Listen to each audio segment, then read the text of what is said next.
సమాజ సభ్యులందరికీ కూడా నమస్కారం అండి. నా పేరు రాయన్ భాస్కర్, సిద్దిపేట.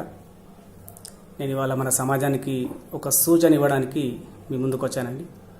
దయచేసి ఈ వీడియోను పూర్తిగా చూడండి, స్కిప్ చేయకండి, పూర్తిగా చూడి ఆలోచించండి. ఓకే, ఇవాళ మన సమాజంలో చాలా దావతులు చేసుకుంటామండి. చిన్నవి పెద్దవి, ఇంట్లో చేసుకోవాల్సినవి కానీ బయట చేసుకోవాల్సినవి కానీ అన్నీ కూడా బ్రహ్మాండంగా ఫంక్షన్లు చేసుకుంటున్నాం. ఫంక్షన్ హాల్లో కూడా పెట్టుకుంటున్నాం. ఇంట్లో చేసుకోవాల్సిన ఫంక్షన్ కూడా మనం ఫంక్షన్ హాల్లో పెట్టుకుంటున్నాం. ఎందుకంటే మనకు ఒక దరిద్రమైన అలవాటు ఉందండి, మనందరికీ అట్లా అలవాటు మారిపోయింది. ఇంతకుముందు రెండు పెగ్గులు వేసుకుంటోళ్ళండి, ఒక సీసా కళ్ళు తాగేటోళ్ళు 2 పెగ్గులు వేసుకుంటోళ్ళు. అది ఇవాళ కాస్త 3, 4, 5 ఒక్కొక్క జాగాలో అన్లిమిటెడ్, తాగిన వాళ్ళకి తాగినంత ఇట్లా పెడుతున్నారండి ఫంక్షన్లలో మందు. సరే, నీ అభిమానానికి నువ్వు పిలుచుకున్న అతిథులకు మంచి మర్యాద చేద్దామని చెప్పేసి నువ్వు పెడుతుండొచ్చు. కానీ వాళ్ళకు అతిథులు అంటే దేవుళ్ళతో సమానం. అతిథులు వాళ్ళని పిలుచుకొని ఇదేంటి దరిద్రంగా ఈ మందు తాగిపీయడం ఏంటండి? అది కూడా 3, 4, 5 అన్లిమిటెడ్గా వాళ్ళను రాక్షసులను చేసి రోడ్ల మీద పంపడం కదా ఇది. సరే, మనం ఫంక్షన్ చేస్తున్నాం, వాళ్ళ ఇంటికాడ డ్రాప్ చేస్తామండి మనం? చెప్పండి సార్, మనం డ్రాప్ చేస్తామా ఇంటికాడ? జాగ్రత్తగా వాళ్ళ ఇంటికాడ డ్రాప్ చేయనప్పుడు మనం తాగించే అధికారం ఎక్కడుంది? తాగించవచ్చు అట్లా? కొంచెం ఆలోచించండి.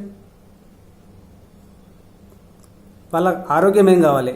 వాడి ఇంటికి పోతే పుసుక్కున స్కిట్ అయి పడతాడు, కాలో చెయ్యి ఇరుగుతుంది, ప్రత్యక్ష నరకం అనుభవిస్తారు.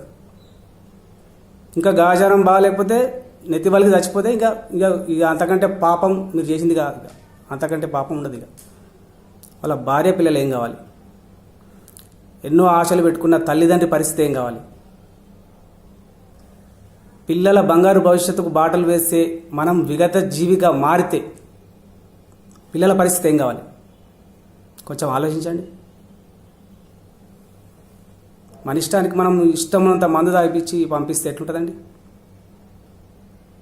చిన్న ఫంక్షన్, ఇంట్లో చేసుకోవాల్సిన ఫంక్షన్ కూడా ఇలా ఫంక్షన్ హాల్లోకి పోయి భారీగా ఫంక్షన్ హాల్ మాట్లాడుకున్నాం కదా అని చెప్పేసి ఇంకా భారీ మందిని పిలుచుకొని మందు ఏర్పాటు చేయడం. ఇక అందరి దగ్గర డబ్బులు కూడా ఆర్థికంగా బాగా అయిపోయారండి మన దానిలో. ఒకరికంటే ఒకరు పార్టీలు ఎక్కువ చేసుకుంటారు. నిజమండి, ఇట్లా చేసుకోవాల్సిన ఫంక్షన్ కూడా ఇలా ఫంక్షన్ హాల్లోకి పోయి, ఇక లేడీస్ ఫంక్షన్లు కూడా ఫంక్షన్ హాల్లోకి పోయి మందు తాగిపించుకుంటూ చేస్తే అది కరెక్టా అండి? అది ఇజ్జత్ పోతుందండి మనది, మన కులం ఇజ్జత్ పోతుంది. అట్లా చేయకండి. మొత్తం బంద్ చేద్దాం, మందు కంప్లీట్ బంద్, మందు బంద్ చేయాలి. చూసారా అండి మొహాలు ఎట్లా తెల్లబడుతున్నాయో? మందు బంద్ చేయాలనే వరకు కథం తెల్లబడు కాదు, ఎర్రబడతాయి, బగ్గుమంటారు ఒక్కొక్కరు. మందు బంద్ చేస్తే బగ్గుమంటారు. సరేనండి, మందు బంద్ చేయొద్దు, తాగుదాం. కానీ ఎంత తాగుదాం? ఈ 4-5 పెగ్గులు తాగడం ఏంటండి? మనకు మనిషికి ఎంత అవసరం ఆల్కహాల్? పార్టీ ఇస్తున్నావు, ఒక పెగ్గు తాగిపి ఆరోగ్యంగా ఉంటారు. లేదు, ఆనందం కావాలి, నేను మంచిగా అందరూ ఆనందంగా ఉండాలి, ఇంకొక పెగ్గు తాగిపి. 2 పెగ్గులు సరిపోతుందండి మనిషికి. మీరు ఏర్పాటు చేసే మంచి భోజనం, బగారా రైసు వేడివేడిగా ఉంటుంది, కర్రీ, మటన్ కర్రీ, దాల్చా అన్నీ బాగా తింటాడండి. వచ్చిన అతిథులు మంచి భోజనం చేయాలంటే మీరు తక్కువ తాగించాలి. మరి జాగ్రత్తగా కూడా ఇంటికి పోతాడు. వాళ్ళ భార్య పిల్లలు ఎదురు చూస్తుంటారు, తల్లిదండ్రులు ఎదురు చూస్తుంటారు. మీరు ఈ రకంగా వాళ్ళు తాగుతారండి. మందు అక్కడ ఉందనుకో, వాటిలో ఉందనుకో, తాగుతారు. ఆ 2 పెగ్గులు కాదండి, ఆ 2 పెగ్గులు ఇంకో పెగ్గు తాగమంటుంది, ఆ 3వ పెగ్గు మళ్ళీ తాగమంటుంది. ఎత్తి మీద సైతాన్ కూర్చుంటుంది. మందు అట్లాంటిది, ఆల్కహాల్ అట్లాంటిది. అందుకే మీరు స్టాప్ చేయాలి. 2 పెగ్గులు తాగించండి మీ మర్యాదకు. మీరు అతిథుల్ని పిలుచుకున్నారు. అయ్యా, నేను పిలిచినందుకు, మీరు వచ్చినందుకు చాలా ధన్యవాదాలు మీకు.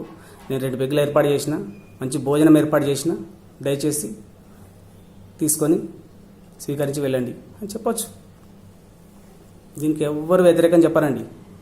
అందరు కూడా స్వాగతిస్తారు. మనసు ఉన్న ప్రతి ఒక్కడు కూడా స్వాగతిస్తాడు. నేను ఇది 100% చెప్తున్నా. నేను అందరూ కూడా అవేర్నెస్ తీసుకురావాలి. మన ముందు తరాల వాళ్ళ కోసం, అంటే మన తర్వాత తరాల వాళ్ళ కోసము. మనం ఏంటంటే ఇప్పుడు మనం తాగితే మన పిల్లలు చూస్తుంటూ ఉంటారు కదా. మనం గంటలు గంటలు కూర్చుంటే తాగితే పిల్లలు అక్కడ మనకంటే ఒక గంట ఎక్కువ కూర్చుంటారండి. మనం మందు బాటిల్ పెట్టుకుంటే వాళ్ళు కాటన్లు బీర్లు పోతున్నాయండి అక్కడికి. వాళ్ళ బ్యాచ్ వేరే ఉంటుంది. ఈ 18-20 సంవత్సరాల నుంచి 30 సంవత్సరాలు దాకా ఉంటారు కదా, వీళ్ళ బ్యాచ్ అంతా వేరే ఉంటుంది. వాళ్ళు తాగుతూనే ఉంటారు. వాళ్ళు ఏమైనా అనొస్తుందా మనం? ఇది తప్పురా, ఇది మద్యపానం హానికరము, మద్యం సేవించి వాహనం నడపరాదు అనే రిస్ట్రిక్షన్స్ వాళ్ళకి చెప్పొస్తుందా? ఎవరిది వాడుకుండాలండి తెలివి. ఎవడి తెలివి వాడుకుండాలి. ఇంటికి వెళ్ళేటప్పుడు డ్రైవింగ్ మనమే చేసుకుంటూ రావాలి. వచ్చేటప్పుడు హీరోలాగా వస్తాం మంచిగా తయారై, పోయేటప్పుడు విలన్లలాగా పోతాం. మన ఎదురుంగోడు మనని గుద్దొచ్చు, మనం వాడిని గుద్ది చంపొచ్చు. అవసరమా అండి ఇది? డ్రైవింగ్ మనమే చేసుకుంటూ పోవాలండి. మన పైన ఆశలు పెట్టుకున్న వాళ్ళ పరిస్థితి అగమ్య గోచరం చేయకండి. దయచేసి కొంచెం ఆలోచించండి. మనం 2 పెగ్గులు తాగుదాం. దావత్కి వెళ్తే మనం దావత్ చేస్తే 2 పెగ్గులు పోద్దాం, మంచి భోజనం పెడదామండి. లేదండి నేను బాగా ఖర్చు పెట్టుకోవాలనుకున్నారనుకోండి, మంచి బ్రాండ్ తీసుకురండి. అది కూడా 2 పెగ్గులు పోయండి. మన సమాజ సభ్యులకు మంచి టేస్ట్ చూపించండి, కానీ ఎక్కువ తాగించకండి. ఒక లిమిట్ పెట్టండి, చాలా బాగుంటుంది. మనం ఇది ఒక అలవాటుగా అవేర్నెస్ తీసుకురావాలి. నేను ప్రతి ఒక్క సమాజ సభ్యుని కోరుకుంటున్నాను. దయచేసి ఇది గమనించండి. మీరు అందరికీ కూడా తెలియజేయండి. మీ చుట్టాలకు కానీ మీ ఫ్రెండ్స్ కానీ అందరికీ కూడా ఎక్కువ తాగొద్దురు, ఇది మంచిది కాదు. ప్రాణహాని, పైసల నష్టం. పొరపాటున పోతుంటే కాలో చేయి ఇరిగితే ప్రత్యక్ష నరకం చూస్తారండి. నిజం అది చేతులు కాలేక ఆకులు పట్టుకుంటే లాభం లేదండి. ముందు జాగ్రత్త పడాలి మనం. ఇది మన సమాజ సభ్యులందరి ఆరోగ్యం కోసం, ఆనందం కోసం నేను చెప్పే మాట అండి. ఇది కరెక్ట్గా మీరు గమనించి ఒక నిర్ణయం తీసుకోండి. మీ ఆత్మసాక్షిగా ఒక నిర్ణయం తీసుకోండి. మీరు ఎక్కడికి వెళ్ళినా 2 పెగ్గులు తాగండి, 2 పెగ్గులు పోయండి. మీరు దావత్ చేస్తే నేను తప్పు మాట్లాడితే క్షమించండి.